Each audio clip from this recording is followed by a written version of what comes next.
Então, doutor, olha só, o tema hoje é um tema bem interessante, porque eu particularmente recebo muitas mensagens de estudantes que pensam em vir fazer a faculdade, a universidade. É esse o nome que se fala aqui? A universidade, a faculdade? É a mesma coisa, né? A universidade é a instituição que congrega várias faculdades numa só. O diferente é o tal do doutoramento, né? Aqui é doutoramento e lá no Brasil é doutorado, não é isso? Exatamente. É isso que é a diferença. Então, assim, eu há um tempo atrás, uma pesquisa minha pessoal, que minha filha viria para cá, até um beijo para Rafaela, filha, beijo. A nota do Enem conta.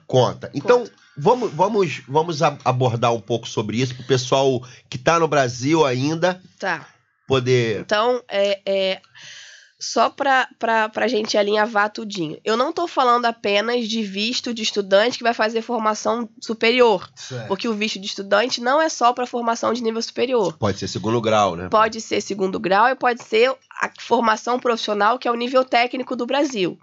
Um está tratado no artigo 91, formação superior, e o outro está tratado no artigo 92 da legislação de imigração. Então, as pessoas ficam muito focadas achando que não é possível tirar visto de estudante para pessoas que estão fazendo o segundo grau ou que estão fazendo o nível técnico. É possível, tá? Primeiro ponto a tratar. Segundo ponto, se você quer fazer a formação superior, você pode aproveitar a nota do Enem e ingressar como estudante internacional. Ok? Se você não está com a nota do Enem e você tem mais de 28 anos, é possível para algumas faculdades você fazer uma prova de ingresso diferenciado. É uma outra situação. Uma outra vertente. E se você tem menos de 28 anos e também não tem a nota do Enem, você passa a fazer a prova de ampla concorrência. Então são três. O que é a prova de ampla concorrência? É uma prova para as pessoas que não têm nota, porque existe um convênio do Enem com Portugal. Mas imagina que o seu país não tenha esse convênio. Então você vai entrar na política de concurso para o ingresso na faculdade em Portugal, com os outros estrangeiros. Mas isso é lá no Brasil ou aqui? É isso que eu ia perguntar. Aqui. Nós estamos em maio de 2019. Certo. O estudante que quer vir para ingressar no próximo ano, 2020, ele vai fazer a prova do Enem em dezembro. Certo. Vai ter a nota do Enem. Vai abrir o calendário no ano de 2020 e ele vai fazer a habilitação nesse concurso de vagas para estudantes estrangeiros. Pelo Enem. Tá. E vai usar a nota do Enem e lá tem um índice de classificação das notas mínimas para cada carreira. Certo. Uma vez feito isso, ele vai fazer arrisca o período de matrícula, porque tem que seguir o calendário das faculdades e cada uma tem um calendário próprio, vai escolher essa instituição, vai se habilitar, vai fazer a inscrição. Foi aprovado, vai fazer a matrícula. Quando você fala aprovado, aprovado em relação à nota que ele apresentou. Em relação à nota que ele apresentou, porque ele tem um número de vagas X. Certo. A classificação do Enem dele foi Y. Se tiver muitas pessoas também com a mesma nota ou parecida com a dele, pode ser que ele não entre. Ou seja, não é automático. Depende do número de vagas divulgadas. E a nota dele do Enem. E a nota dele no Enem. Mas costuma ser nesse sentido.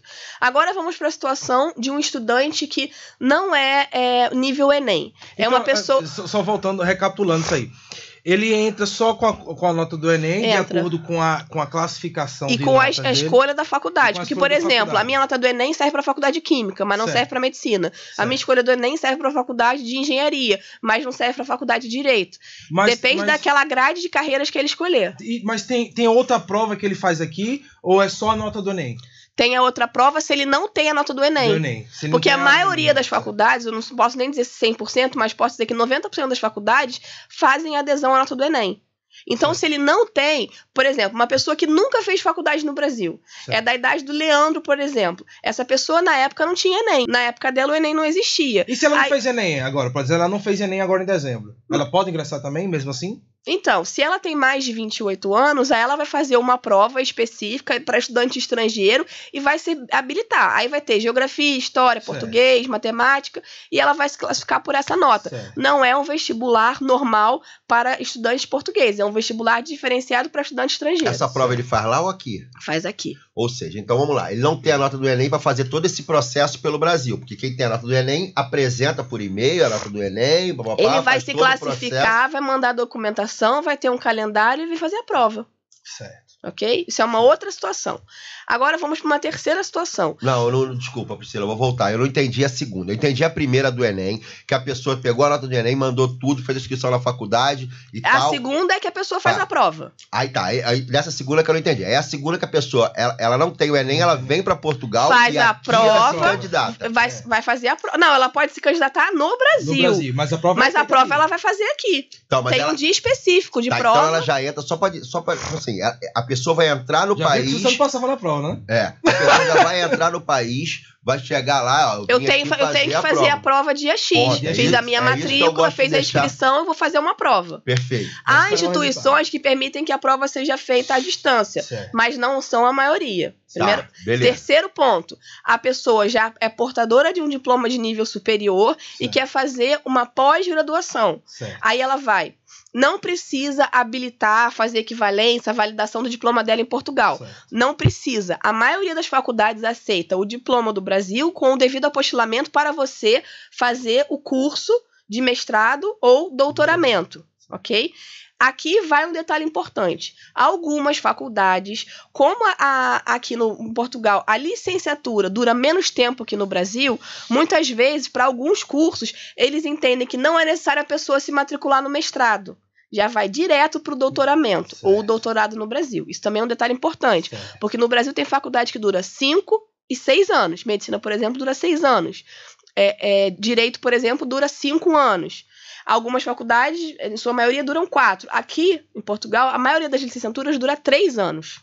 5 já com mestrado, né? 5 já com mestrado. Então, por causa disso, eles entendem que a pessoa não precisa passar pelo mestrado em algumas faculdades para fazer o doutoramento. Então, ou assim, o doutorado no Brasil. Aí é uma terceira situação. No Brasil, a gente faz a graduação normal, depois faz o mestrado e só depois pode fazer o doutorado. Exato. Né? No Brasil. Aqui não.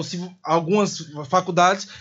Para você que está em casa, você faz a graduação no Brasil e pode, dependendo do curso, fazer direto o doutoramento aqui, ou o doutorado. Sim, né? Mas aí tem que ficar atento ao seguinte, é qualquer um que pode fazer isso? Não. A faculdade exige uma nota mínima, que a gente entende no Brasil, que é o CR, é o coeficiente de rendimento.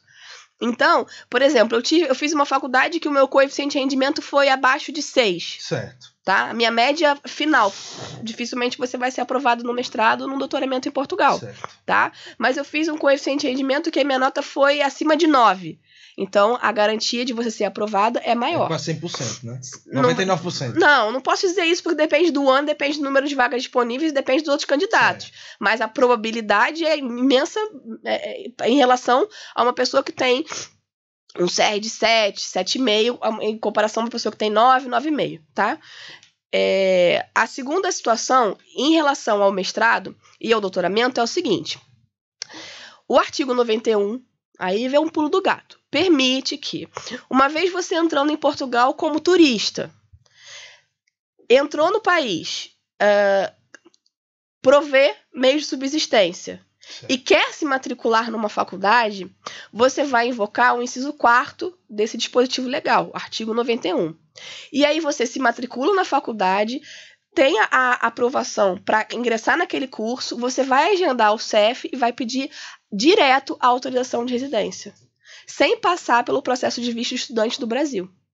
Então ele pega a residência ou o visto de estudante? Aqui no Não. Se ele chegou. Olha só, turista... isso é uma coisa importante para vocês fazerem a distinção. No Brasil, a gente sempre precede o visto, que é para você justificar a entrada no país. Uma vez que você está no país, o que você obtém é a autorização de residência. Certo. Com o visto, ou seja, aquele que você veio com o agendamento do Brasil, Ou, quando você não tem um visto prévio, esse artigo 91, inciso 4º, permite que pessoas que não tenham visto prévio tirado no país de origem consigam a autorização de residência, uma vez que esteja aqui com a matrícula aprovada numa instituição de ensino. Certo. E provem, junto ao CEF, que elas têm condições de permanecer estudando pelo limite, pelo mínimo do curso.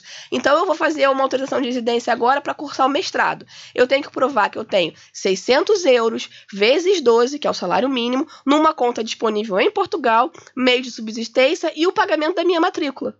Certo. E eu posso trabalhar? Pode. O que você tem que fazer? Muitos cursos, eles necessitam que você tenha um aprofundamento profissional. Então, você vai pedir uma autorização da faculdade e vai fazer uma carta justificando que, para você fazer um melhor aproveitamento das matérias que você está estudando, você precisa trabalhar. E aí você vai se inscrever na Segurança Social, vai fazer abertura de atividade, enfim, você vai ter uma carta de estágio, alguma coisa que justifique ao CEF você mudar o seu título de residência. Certo. Você primeiro vai tirar ele normal. Depois você vai voltar ao CEF com essa autorização para trabalho da faculdade, dizendo que não implica impedimento algum o fato de você exercer uma atividade profissional, e aí o seu título de residência vai mudar. Você continua com o visto de estudante, porém vai estar escrito no cartão residente: autorizada atividade profissional. Existem algumas carreiras, alguns cursos que não permite pelo nível da carga horária. Sim, é por isso que a faculdade tem que definir, você tem que definir qual é a tua carga horária. Se você tem um curso de engenharia, por exemplo, medicina, em que você tem aula de manhã, de tarde e de noite, é óbvio que você não vai conseguir trabalhar nessa situação. Você vai ter que ficar 100% à disposição da faculdade. Você colocou 3 cenários, você desenhou 3 possibilidades, que acabou abrindo até para a quarta e a quinta. Vamos trabalhar em cima daquela questão do Enem, né, da pessoa que faz nota no Enem. Hoje, um adolescente, eu não sei nem se esse é o nome que com 17 Jovem. anos, 16, 17 anos, já terminou o 2º grau. Sim. Ele fez a prova do Enem, conseguiu se matricular, teve média e tal. E ele vem com os pais. Como ele é menor de idade, o visto dele é extensivo para os pais, é isso? O pai vai ter que comprovar que ele tem condições de se manter em Portugal. Certo. Que o pai tem. Que o pai tem. Certo. O pai tem condições de mantê-lo. E aí, nessa situação, é possível que a partir do estudo da criança, o pai reagrupe.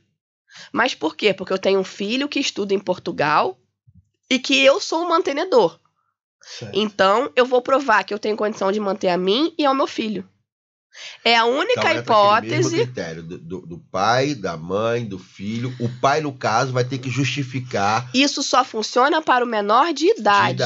Porque tem muita gente que pensa assim: a minha filha está cursando uma faculdade em Portugal e por causa disso eu posso me reagrupar com ela. Não, a sua filha é maior de idade? Se a sua filha é maior de idade, a subsistência é dela. E se a subsistência é dela, ela não vai dar a você o direito do reagrupamento. Ok? Então ele só vai entrar, essa possibilidade, ela só se aplica, gente, presta atenção, essa possibilidade, ela só se aplica realmente ao estudante secundarista e a pessoa que é menor de idade em ensino de faculdade. Tá? Perfeito, bacana, ficou claro. Agora vamos tratar da situação do técnico profissionalizante. Isso. Então, a legislação ampliou os cursos para visto de estudante para o curso de nível técnico. Mas é um curso que ele tem que ter no mínimo 1 ano de duração, certo, tal como a situação das faculdades e do mestrado e do doutoramento. Porque aqui existem cursos de formação profissional cuja duração é de 3, 4 meses. Por exemplo, soldador, um curso de eletricista, enfim, cursos até da área de gastronomia, dependendo da situação. Esses cursos de curto prazo não vão te dar direito ao visto. Ou vai ser um visto de curta temporada. Geralmente, para quem não é brasileiro, que não tem o direito à entrada no território como turista, pode tirar esse visto de curta temporada só para fazer um curso profissionalizante. Mas tem que ser no mínimo 1 ano. Não, eu tô falando essa outra situação. Certo. Nós não precisamos para fazer um curso de curta temporada. Eu, por exemplo, venho para Portugal para cursar um curso que só dura 3 meses. eu não vou precisar de um visto. Certo. Eu só vou fazer aquele curso. Certo. E matriculada naquele curso, mediante essa situação, eu não vou precisar do visto. Certo. Ok? Vou fazer uma especialização, por exemplo, na área de fotografia. Certo. O curso vai durar 3 meses. Eu não Certo. preciso do visto. Mas outros países precisam. Aí a pessoa vai tirar um visto de curta duração, só para aquele período. Esse visto não tem direito a reagrupamento. Esse visto de curta duração. Certo. Ok? Também isso é muito importante definir. Se você quer fazer um curso profissionalizante, você tem que fazer a pesquisa, tá? No órgão daqui de Portugal, que contém todos os cursos, para saber, inclusive, se esse curso é certificado, Certo. e procurar junto à instituição o tempo de duração do curso. Ele dura mais que 1 ano? Isso vai te habilitar ao pedido de visto de estudante. Certo. E do mesmo jeito que existe a possibilidade de você fazer como no artigo 91, em que você tem não é necessário visto prévio na condição de que você entra como turista, comprova a subsistência, se matricula no curso, é aprovado e começa a cursar. A mesma coisa se estende ao artigo 92, mas agora é o inciso 3º. Mas o 92 já é pro técnico, né? É pro técnico. O que acontece no artigo 91 também acontece no artigo 92, certo. Que é a permissão de você tirar a residência já estando em Portugal sem necessidade do visto prévio. Certo. Isso é uma exceção à regra, pessoal. A regra é tirar o visto no Brasil. Mas existe a exceção, está prevista na lei, não é uma burla, é uma previsão legal de que uma vez que você está no país, tem comprovação de que tem os recursos suficientes para se manter no país enquanto está fazendo esse curso, é possível você ter autorização de residência. Mas aí é o mesmo procedimento do artigo 91, vamos supor. Eu me interessei por um curso aqui em Portugal. Eu estou lá no Brasil. Você tem que fazer a matrícula, você tem que se habilitar, você tem que ser aprovado, e aí você tem que começar a pagar a mensalidade. E a prova você faz aqui também? Mas depende da situação. Para o ingresso para esses cursos, cada um vai ter o seu requisito. Certo. Não é nota de Enem, não é nada. Que a faculdade a da faculdade e a nota do Enem. Aí você vai ter que verificar a cada curso quais são os requisitos. De modo geral, você vai fazer a validação do seu diploma de 2º grau. Isso você faz no próprio consulado. Certo. Isso, e lá no Brasil, você fez sua matrícula, pode estar lá, você fez sua matrícula aqui, e você pode tirar o visto mesmo estando lá, também no Brasil, né? Sim, a forma tradicional é essa. Você faz a sua matrícula. Primeiro você faz o processo seletivo. Certo. É aprovado no processo seletivo. Foi aprovado, vai sair no edital. Aí sai o edital e a faculdade vai te mandar uma carta de aceitação. Certo. Com essa carta de aceitação, você vai submeter o pedido de visto ao consulado, certo, e vai obter autorização para vir para Portugal. Carimbou o visto aqui, quando você chegar em Portugal, você vai marcar a sua residência. Certo. Vai ligar, olha, tu vou marcar minha residência e tal. No dia da residência, você tem que comprovar, junto ao CEF na entrevista, que você tem aqueles recursos prévios que você apresentou para o visto. Certo. Que você se matriculou, certo, que você pagou a propina e que você está estudando. Certo.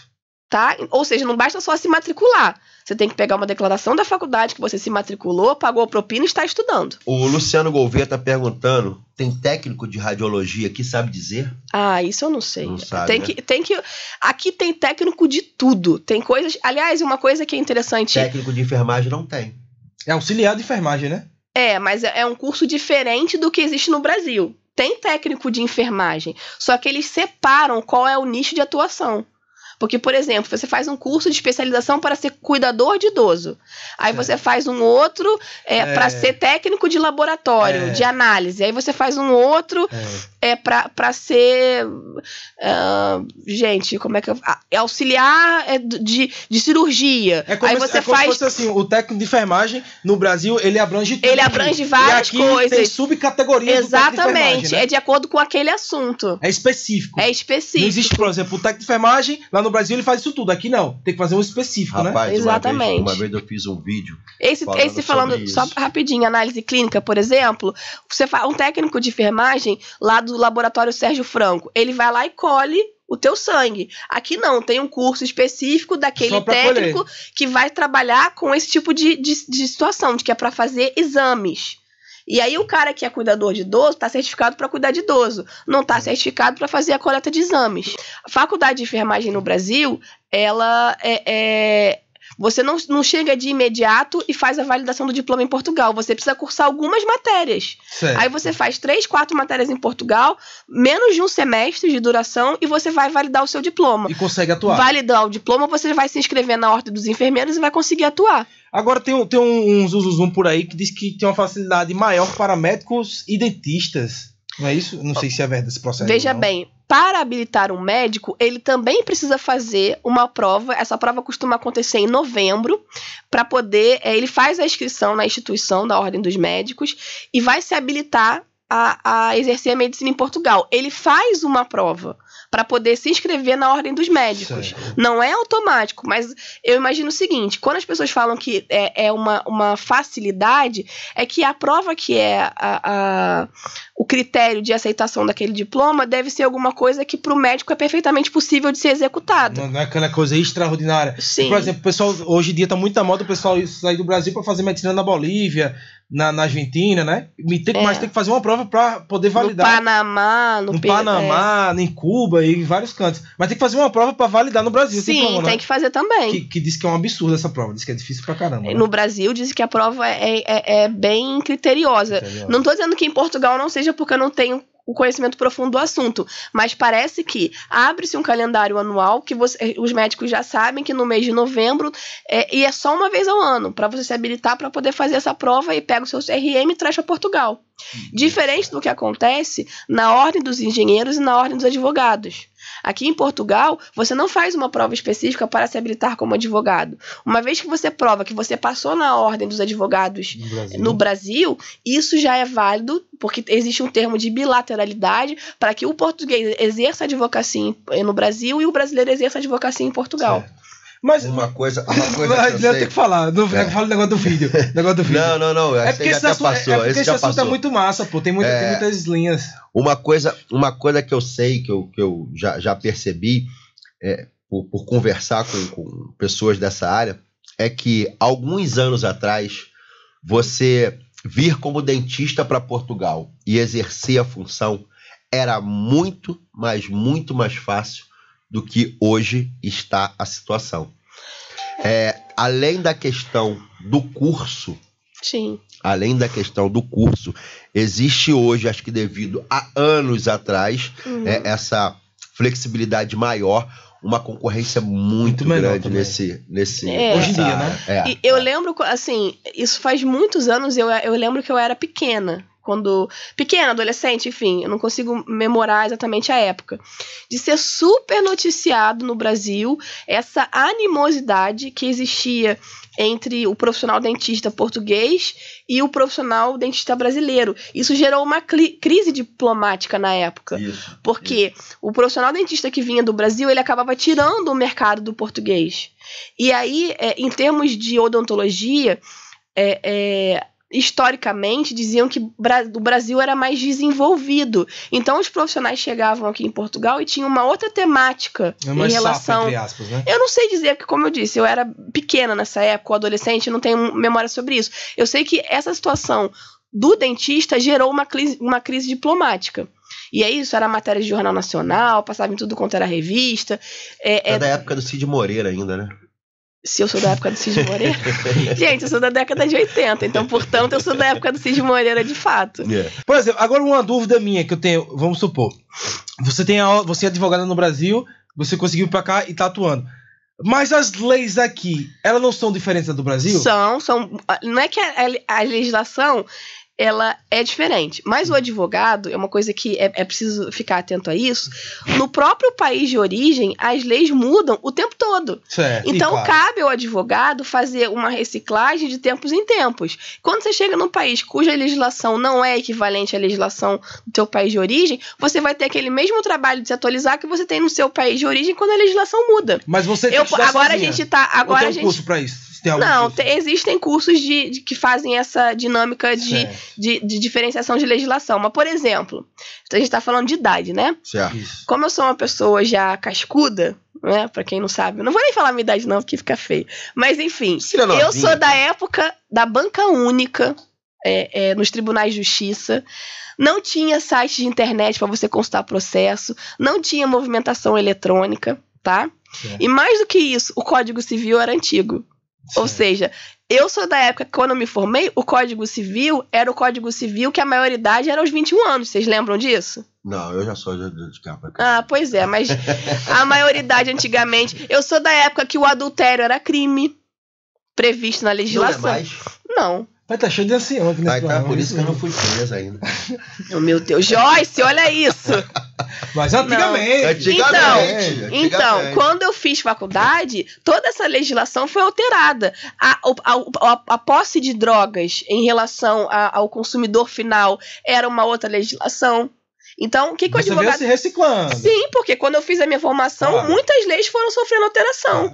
Aí a gente teve a instituição do crime de tortura, crime hediondo, lembra da Daniela Pérez? Daquela situação toda que deu origem à formação de uma lei de crime hediondo. Então, tudo isso, agora com a lei Carolina Dickmann, que você tem os crimes de internet, Certo. Isso é comum na vida do advogado, ele está sempre precisando se reciclar. Então, quando você vem num país que a legislação é diferente, você tem o mesmo trabalho de quando a legislação muda no Brasil. Por que não é tão difícil como as pessoas podem pensar? Na minha cabeça é meio confuso. Porque os princípios gerais do direito são os mesmos. Certo. Ou seja, a origem do diploma legal do Brasil é a mesma de Portugal. Até porque Portugal é o país de onde o Brasil nasceu. Certo. Então, a legislação mãe, ela vem da mesma origem. E os países ocidentais que têm como legislação que não é que diferente a lei é positivada, diferente, não é como os costumes na Inglaterra, que a gente chama de common law, que a legislação ela é feita por ordem da jurisprudência. E no Brasil, não. A legislação é positivada, isso vem do direito alemão. É a mesma doutrina básica do direito português, do direito espanhol. Então, a gente acaba... Se você entende os princípios gerais de direito, você vai advogar... Vamos lá, Leandro. Deixa eu fazer aqui a pergunta aqui da coisa aqui, ó. Vai. Coisa. Não, pegando o gancho aí, pra finalizar. Por exemplo, eu tô lá no Brasil, eu já sei de quais salteado alguns artigos da CLT, eu já sei onde procurar. Aí, vamos lá. Em Portugal, meu rei. Assim, na minha cabeça, é muito entendeu? diferente. Mas aí, qual artigo eu vou... Você tem que... Mas isso é normal para advogado. A gente tem o tempo todo... Você veio, por exemplo, agora tem uma situação que o Congresso vai alterar o Código Florestal. Certo. Ou seja, quando alterar o Código Florestal, se realmente passar, enfim, a gente não vai usar o Código Florestal diante, vai ter que se atualizar em relação... Ou seja, aquilo que você sabe no passado, você joga fora e você começa a usar o novo. Troca o chip. Depende de cada profissional também e da sua ambição. Isso é muito normal. É igual o médico que não se especializa, né? A sua faculdade, ela não é amarrada. Aquela sua formação foi para te ensinar os princípios gerais de direito e a legislação daquele momento histórico. Você continua operando no mundo do direito. Você vai se atualizar, até porque isso é um erro do profissional que não faz isso, porque ele peca, e aí no momento que ele vai falar sobre uma determinada tese, vem o juiz e dá uma chamada nele. Eu veio um termo ruim, mas eu tive que passar. Uma chamada e fica inclusive feio. No processo, o juiz dando ensinando o advogado que aquilo dali não é mais aplicado. Deixa eu fazer uma pergunta aqui, ó. Leila Barbosa Heitor. As perguntas são: o filho maior de idade pode apresentar uma tia-avó como mantenedora, mesmo sem esse estudante estar no IRPF da sua tia? Não. É necessário que a pessoa que se responsabiliza financeiramente seja um dependente do imposto de renda. Ele tem que ser dependente. Agora, deixa eu fazer um parêntese aqui. Muitas vezes eu falo uma coisa que é a regra geral. O CEF, como tudo que aqui em Portugal funciona, às vezes o entendimento do chefe daquele núcleo é diferente. Aí eu vou e falo, olha, tem que ser o declarante do imposto de renda, como dependente. Aí vem essa situação da... Qual é o nome da pessoa que falou? Leila. A Leila. E fala assim, olha, mas o meu primo fez e deu certo. Por quê? Porque o chefe daquela sessão entendeu que se a tia está se responsabilizando, não é necessário que esteja na declaração do imposto de renda, desde que ela assine uma declaração de responsável financeiro. Então, o pessoal ele tem que estar muito atento também nas datas, nos calendários. Sim. Né? As matrículas, geralmente, elas abrem. Algumas universidades em abril. Dezembro, a prova do Enem em dezembro. Algumas universidades abrem inscrições em abril, outras abrem em maio, outras abrem em junho. Abril, maio e junho. porque quem não sabe, as aulas aqui começam em setembro. Então, vocês que estão no Brasil e têm esse interesse, primeiro vocês vejam direitinho as datas, procurem as universidades, no caso da primeira opção que a doutora Priscila colocou, que é do menor de idade, recém saído do 2º grau, aproveitando a prova do Enem. Então, vocês fiquem atentos a isso. Os outros casos também vale a pena a pesquisa nas universidades, a questão do doutoramento, do teu período de universidade, quantos anos foi, se aquela universidade que você está buscando, você entra como mestrado ou doutoramento, né? Então essa pesquisa Gente, eu posso só dar um recadinho aqui, que não tem a ver com a pauta, mas é uma coisa que interessa a esse processo de imigração. Eu divulguei recentemente lá no canal uma parceria nova que a gente fez, que foi com a BFA Consultoria, para pessoas que estão interessadas em vir com visto de trabalho. Certo. Pedreiro, eletricista, bombeiro hidráulico, profissional de fino acabamento. Isso é muito bacana. Isso é uma mão de obra escassa aqui, né? Fala de novo isso, fala o nome do teu canal, explica isso direitinho, porque isso aí é um negócio que... Olha só, nós não estamos promovendo vagas para pessoas que estão em Portugal. Nós estamos divulgando vagas para as pessoas que querem fazer um processo seletivo de vagas para pedreiro, eletricista, bombeiro hidráulico, fino acabamento, ladrilheiro, e existem também vagas para restauração, ok? Para hotelaria. Limpeza. E limpeza, ou seja, aquele auxiliar de serviços gerais no Brasil. Certo. E fizemos uma parceria, o Leandro também está junto na parceria, com a BFA Consultoria. Certo. Eu vou depois, quando eu postar o vídeo do canal, o vídeo da rádio no canal, vou colocar direitinho o endereço para vocês mandarem os currículos. Fala o nome do canal.